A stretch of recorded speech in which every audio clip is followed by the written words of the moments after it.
अरे समझी लो रे मना भाई अंत ना हो कोई अपना। अरे समझ लो रे मना भाई अंत ना हो कोई अपना। समझ लो रे मना भाई अंत ना हो कोई अपना। अरे समझ लो रे मना भाई अंत ना हो कोई अपना। अरे समझ लो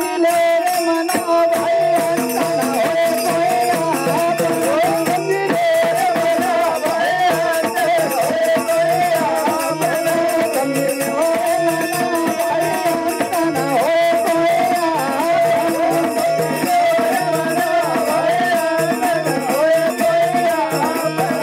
समझ लो रे मना भाई अंत ना हो कोई अपना।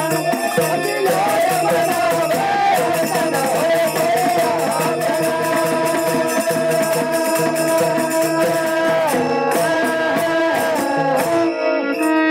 मंडंग बाबा कहेंगे समझी लो मना भाई वाह भैया और अंत नहीं होए कोई अपना। वाह वाह कि समझी लो रे मना भाई अंत ना हो कोई अपना।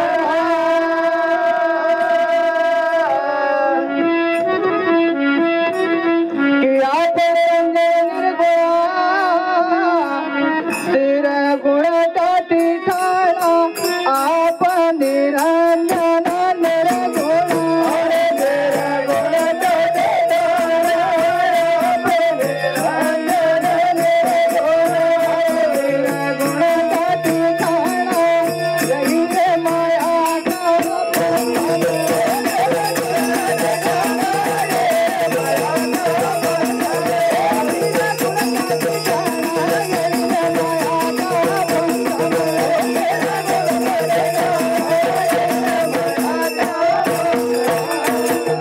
अरे नारायण लो भाणा अंत ना हो कोई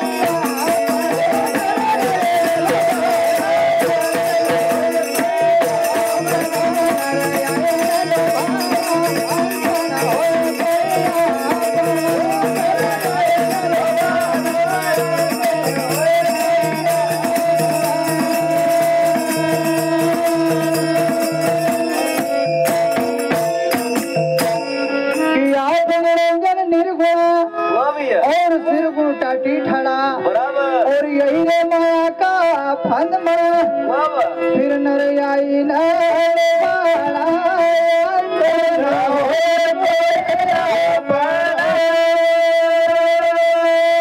कि भौता गे का तीरा अरे खुद बिद पार वो तरना भवता घर को तेरना।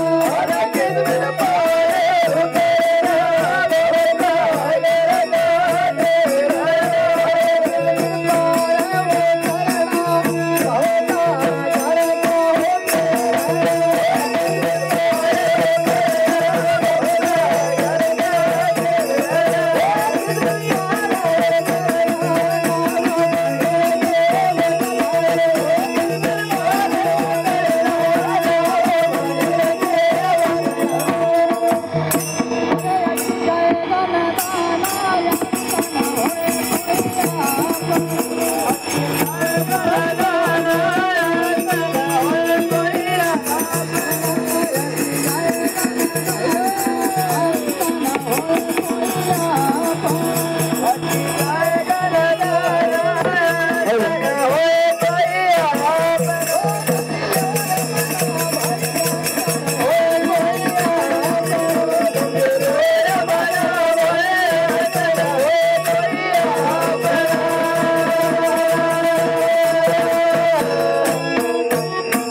हमारे राकेश भैया और मुकेश भैया गोदरा परिवार की ओर से भक्ति दान पर 100 रुपया भेंट है और साथ ही साथ हमारे जो दादी जिनके ना आज कार्यक्रम का आयोजन रखा गया, उन दादाजी की ओर से भक्तिदान पर 50 रुपया भेंट हो। गुरु महाराज ऐसे दानदाता का मन का मनोरथ पूरा करे और एक कनिक लौटा।